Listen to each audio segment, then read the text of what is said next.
Hey guys, what's up? It's me, the Gaming Spinosaurus, here with another video.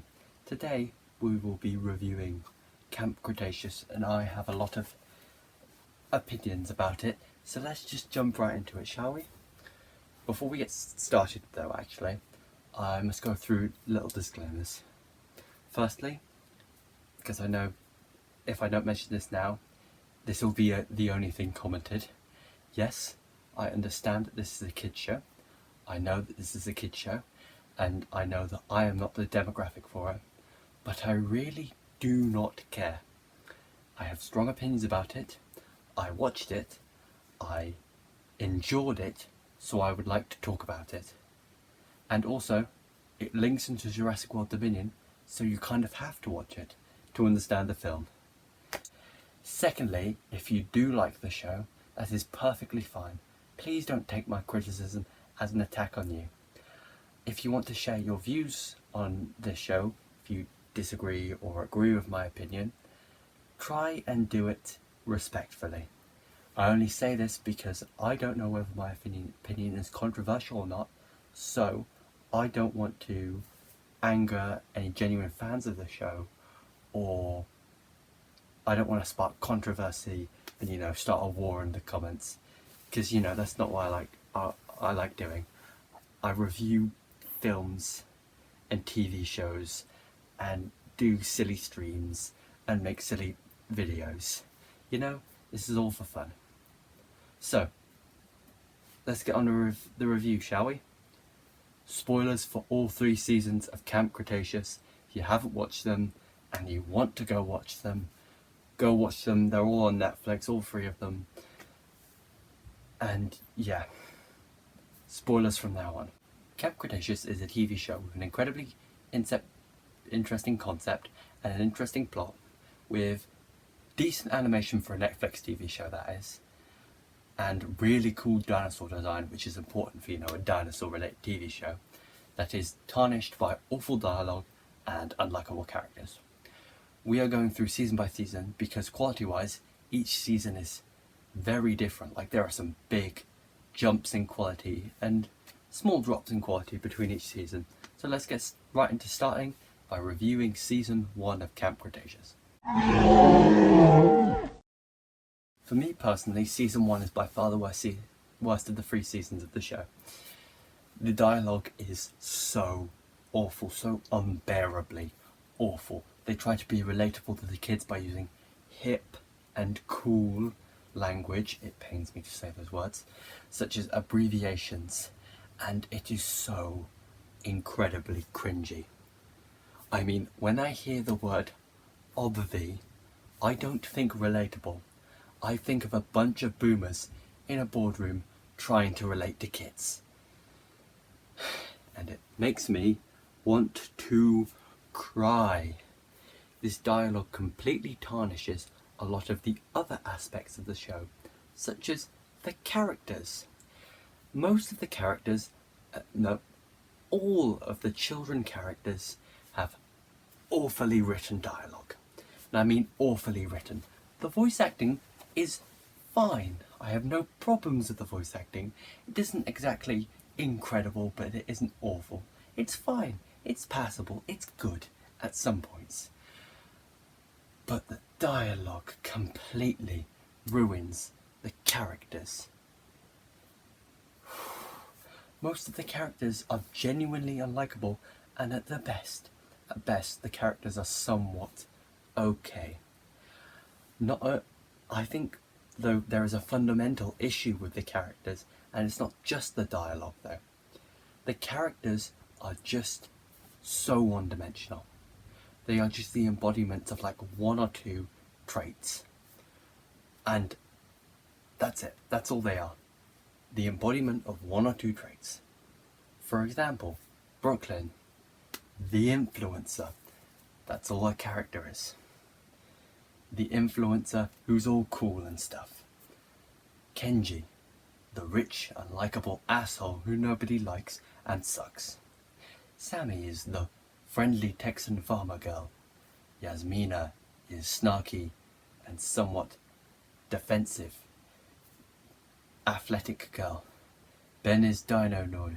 No, Ben is Clean Freak, Scaredy Cat, and Darius is Dino Nerd. These are basically the only traits that these characters have. My favourite character though, on the more positive side, well, this is the children character that is Darius, as his character has the best scenes and probably the most depth out of all the children. These scenes are of course the flashbacks with his dad. The dialogue is actually well written, the character motivation are clear and reasonable, and it is genuinely emotional. Like when his dad is like laying there, like slowly dying in front of his son, and his son is just clinging onto the hope that he will be able to bring his father to Jurassic World. It's his father's dream, so he's embodied that dream. That's some really powerful, really good stuff that would be great in a good series of television. But unfortunately, this is not a good series of television, and it's just like completely ruined. And to be honest, sometimes it makes the show look more bad because you have these really good and compelling scenes mixed in with these other scenes of awful dialogue, no stakes, no tension. Ooh, it's just not good. The rest of Darius's scenes and dialogue is okay compared to the other characters. He's relatively okay. Sammy, Ben, and Yasmina are bearable characters. They have some annoying moments and shit dialogue, but they're bearable, at least. But Brooklyn is actively annoying in this series. I hate the vlogging and the YouTuber aspect of her character, as it's clear none of the writers really understand it very well. It's very surface level. It's a very surface level depiction of a vlogger, YouTuber person. They go in briefly on like the effects it has on someone, especially since she's that young, like the effects it has on someone, but they don't go in enough depth. And they could have gone in a lot more depth. She could have been a way better written character. And she has some of the cringiest dialogue, of course. The abbreviations do not work. And of course the worst character by fucking miles is Kenji. There is not a single redeemable trait about him. He doesn't have a single redeemable quality. He is annoying, selfish, and an absolute asshole. I do not like any part of his character and absolutely none of his dialogue. I hate him beyond reason. I hate how they try and make me sympathise with him. No, I will not sympathise with him. He's a rich prick. Don't care how distant his dad was. Doesn't justify his current actions. If anything, Darius is more justified to be like an asshole because his dad died quite tragically and it's very fresh in his memory. And Kenji is just such an ass. The best characters and most interesting parts of this season for me is Dave and Roxy. Their plotline is actually good, and the characters, I enjoyed watching them. Like Dave's dialogue is supposed to be cringy because he's supposed to be this like relatable kind of camp counselor guy, and it works. Once again, as I said earlier, the animation is decent here for a Netflix TV show, and the dinosaur designs are cool, and the plot is kind of interesting, except for the whole Sammy spying thing, which is just kind of there to create conflict between Yaz and Sammy, and wastes the idea of there being more genetic companies trying to create dinosaurs. Like, that's a really cool concept, like more than InGen and Biosyn, and just kind of just there, and like the spying plotline goes nowhere and is resolved really easily. They all just forgive her. Should they be mad at her in the first place? I don't know. The show, the series, man. But although there is good, the dialogue and and writing completely fucks over everything, leading to something that is just straight up bad. Honestly rating it, I'd give season 1 3 out of 10. While the animation and dinosaur designs are good, the plot is interesting and it links well into Jurassic World, the absolutely god-awful and cringy dialogue coupled with the main characters that range from okay to unbearably annoying and actively angering just ruins all the good this show has. This is a bad series of television. Now, let's move on to season 2 and pray and hope that it is improved slightly, or this is going to be a painful experience. Season 2 is miles better than season 1. Like it's not even a competition in my opinion. The dialogue isn't as bad being the key term. Not good isn't as bad. The characters bar one are much more bearable. The mystery aspect is incredibly intriguing, and overall the show is better. The show starts off slow, and the first 3 episodes, like season 1, are definitely the worst. Though they aren't as bad as the first 3 episodes of season 1, which I still class as some of the worst episodes of television I've ever watched. Like, it was genuinely hard to push through. Josh, who was there who was on Party Chat when I watched season 1, knows that I paused it so many times just to rant. Like, it must have taken me, like, oh god, don't even want to think about those first 3 episodes of season 1. But we're not talking about season 1, we're talking about season 2.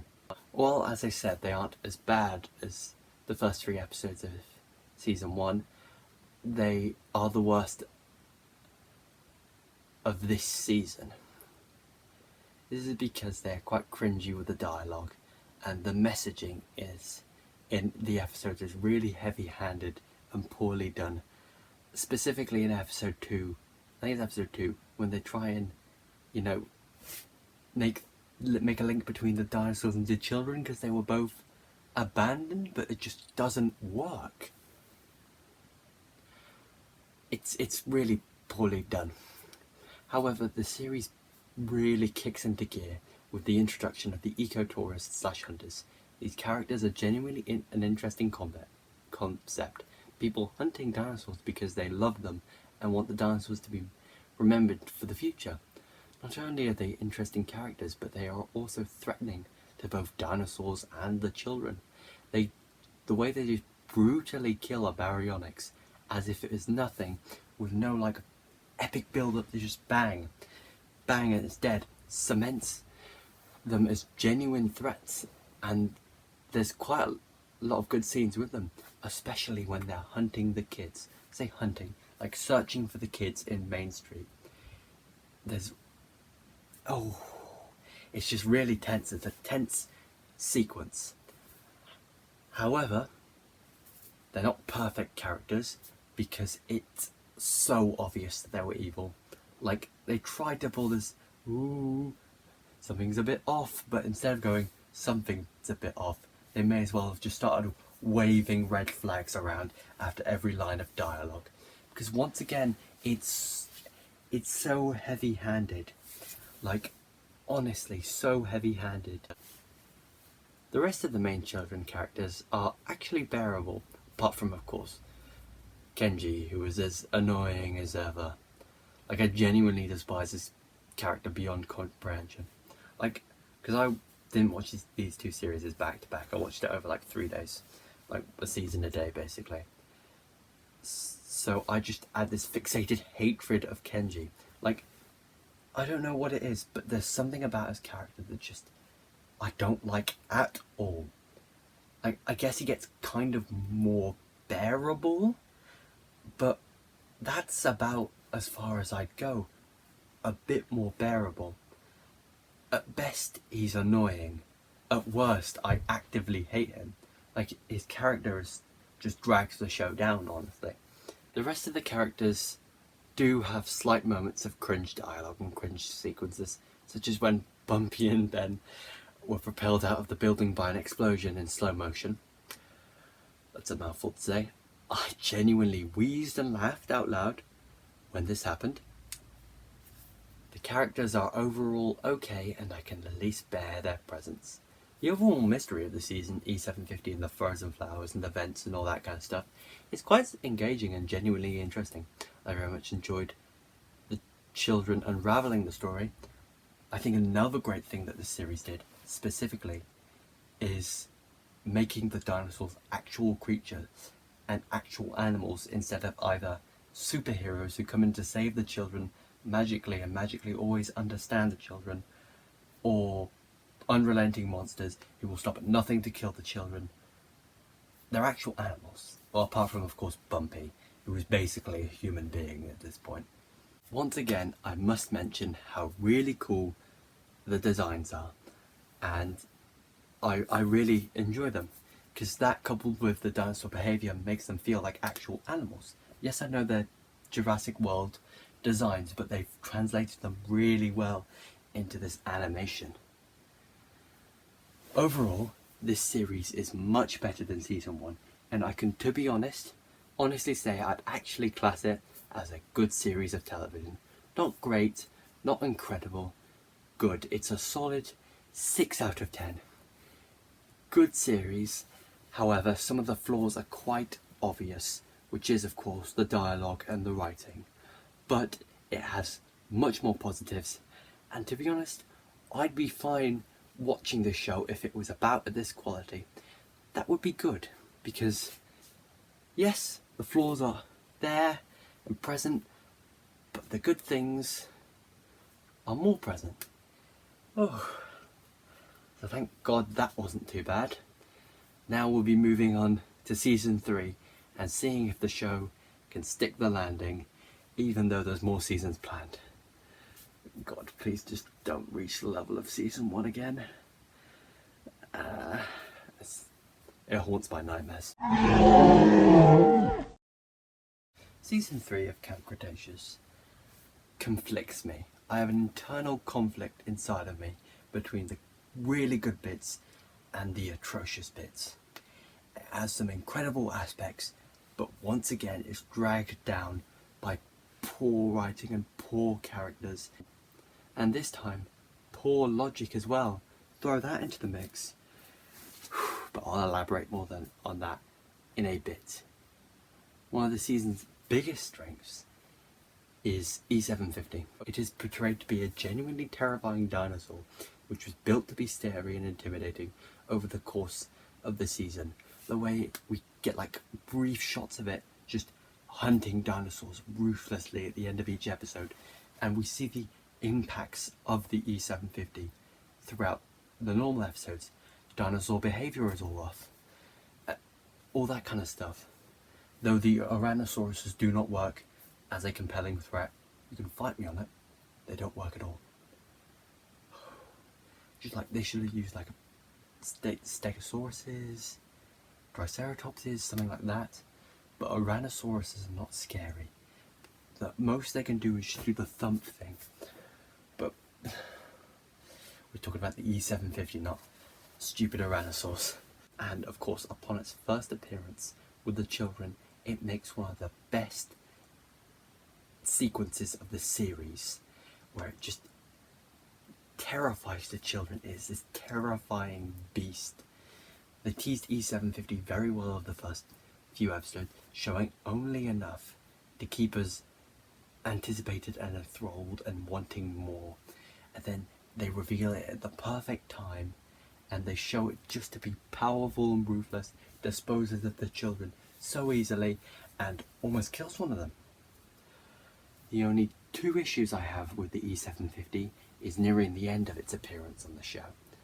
First, I hate how the E750 has the ability to asexually reproduce. Now, after quite a bit of Googling, I haven't found any major evidence that frogs can reproduce asexually. Now, I could be wrong, as I'm not an expert on frogs, nor did I check every single source and every single page on Google. But from my brief research, I've concluded that I don't think there is evidence for frogs asexually reproducing. Now, to give the show the benefit of the doubt, maybe there is very few species of frogs that can, right? This means that, say for example, there are frogs that can asexually reproduce. It is very unlikely that the Scorpius rex would have those traits. They would have those frog genes in them. Not only would it be unlikely that the Scorpius would have those genes, since all the dinosaurs in Jurassic World and Jurassic Park use the same frog genome, that would mean all the dinosaurs would have that ability, not just the E750, which is confusing. And secondly, the thing that really annoys me is I'd be able to put this aside if the E750, the second E750 added something to the show, but it adds nothing. It's pointless. It's unlikely that the E750 would be able to asexually reproduce, and even at that, there was no need for 2 Scorpius rexes. 1 was enough. Like, we saw how powerful 1 was. Why did you need 2? Is it just because they thought 2 of them would be more tense and more, scary? Because, if anything, it does the opposite. Because, there's no need. Because it's basically like the people behind the show have gone, well, we don't think 1 Scorpius Rex is enough, so we just added 2. So why should we be scared of 1? Because they built it up all really well, but then they just throw another one in for no reason. I genuinely don't know why there are 2. Is it for extra tension? That doesn't make tension. That, it's just arbitrary. Arbitrary. It's pointless. So yeah, that's probably my main issue with the Scorpius. It really does nothing. It being able to asexually reproduce comes out of nowhere. There's no real foreshadowing, and I just don't like it. My second big issue is that both Scorpiuses were disposed of so easily by Blue, and they were just crushed by rubble. It seems kind of anticlimactic, since they were built up for 2 whole seasons. The whole second season plot was built around Scorpius Rex. This season's plot was built around the Scorpius Rex, disrupting all the island. The first season it broke out, which Kenji was the reason it broke out. Overriding the power, everything would have been fine if it weren't for Kenji. Hashtag Kenji is over party. We're cancelling him. But yeah, they just disposed of them really easily. It was very anticlimactic. I was quite disappointed. It's kind of a dampener because, they build it up, it's really tense, and then it's just gone. An episode and it's gone. I was quite disappointed, to be honest. Of course, the dialogue is still awful. Not season 1 levels of bad, but probably worse than season 2, I'd say. And the characters are okay, mainly bearable, apart from, of course, Kenji, who I still despise. He's awful, blah, yada yada. I hate him, he's annoying, he enrages me. You get it by now. Hopefully the message has gone through your head, so I'll move on. I really like the last 2 episodes of the series. I think that they are the best of the series, and it naturally creates character conflict for once. Naturally. Between Kenji and Darius, that's natural conflict. However, on the flip side, the rest of the series does not follow suit. The series just decides to create conflict between characters out of nowhere because Yaz and Brooklyn just randomly don't like each other in the first episode, despite spending 6 months together. And that is just resolved at the end of the episode. Literally like that. It's introduced and just resolved. It's not even set up before. They're seen acting like friends perfectly fine in season 1, in late season 1, and throughout all of season 2. No issues. And for some random fucking reason, Yaz just randomly lashes out at Sammy, saying that they aren't friends, because Ben's slightly scared her by saying that they'd never see each other again. which leads to a bunch of cringy flashbacks of Sammy and Yaz's relation over previous seasons, which is just cringy, and then everything is just resolved. It just confuses me. Of course, Sammy almost dies, which is why everything is resolved, and then they do the fucking coughing awake trope.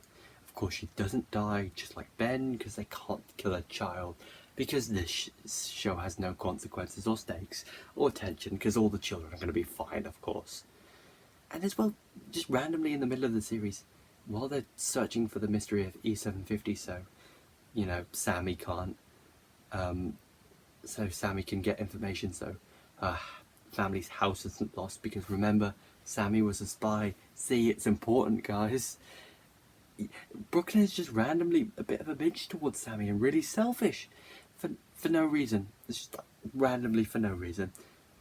Overall, I give this season a 5 out of 10, as I do enjoy some of the elements. A lot of the elements, one could say. The plots and mystery really good. E750, apart from 2 aspects I really enjoyed. The final 2 episodes are good and naturally bring up conflict, but the rest of it is just, oh god, just why? The Tyrannosauruses aren't compelling, but are villains for like half an episode. There's no, I don't know how to articulate it. The dialogue is of course awful, again, writing awful, characters are mainly bearable. The conflicts between the characters are just so forced. And there's 3 different forced conflicts. You don't need 3. And they're all resolved so easily. They're pointless. They're just there to create conflict. There's no point to them being there. 5 out of 10. Average season of television. Nothing more, nothing less. Now let's do the overall conclusion. Ultimately, I would rate Camp Cretaceous a 5 out of 10 on the whole. This is because I think this show has a lot of strong suits. The overarching plots and mysteries are done well, the dinosaurs are really well designed and really well done, like as characters, and they're an integral part, so getting them right is a really big step. The animation is decent for a TV show. I enjoy the plots, you know. However, there are certain characters I quite like, you know, that kind of stuff. However, it is let down by god-awful dialogue and writing, coupled with characters that aren't compelling, main characters that is, that aren't compelling, and are barely bearable in some cases to watch.